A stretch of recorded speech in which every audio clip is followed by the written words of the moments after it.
Nama aku Arif. Umur aku 16. Aku selalu dipinggirkan, kena marah dan dianggap tiada.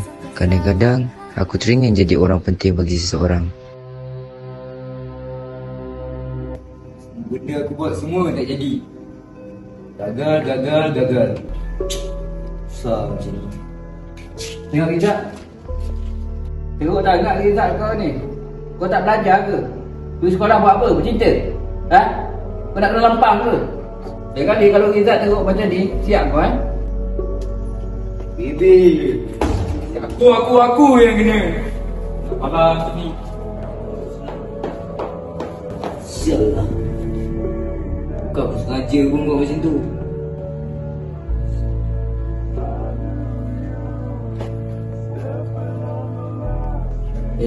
Kenapa ni?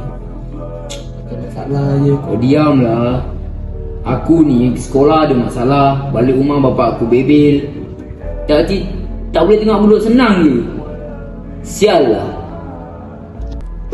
Kau ada cara ni nak elakkan stres kau. Apa lagi? Cara apa? Benda-benda ni. Benda dia sial ni. Flavor mushroom. Kalau hisap sedap, hilang semua stres.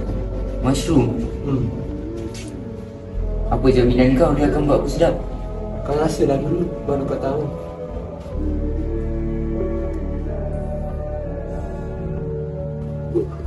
Rasa dia macam tu. Aku ada situ barang. Barang apa ni? Ipin penenang. Kalau kau rasa sekali, kau memang kau pergi ke langit, kau benda ni sedap. Aku try satu Berapa ni? Untuk kau first time, aku bagi kau cuba. Kalau kau nak lagi, kau boleh beli daripada aku. Boleh percaya ke ni? Boleh, cubalah dulu. Kau tak cuba macam mana kau nak tahu?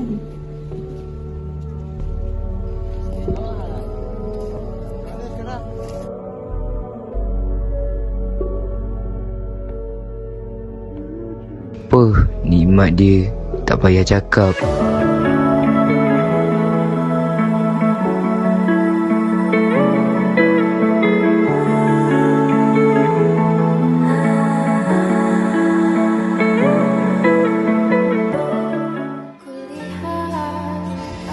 Bro, kau nak lagi? Kau ada lagi ni? Lah tu. Tiap-tiap hari, tiap-tiap masa benda yang sama, kau tak bosan ke?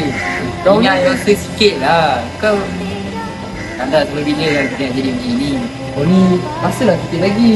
Kau kata kau nak hilangkan kau punya stres. Memanglah. Tak payah lah, hancur lah sial masa depan macam ni. Kenapa kau tak nak pula? Itu hari kau macam beri sangat dari aku. Sebab aku ingat Allah. Aku ingat Allah aku kat rumah. Dah lah kau. Alas lah aku nak dengan kau. Hancur dada jaya raja.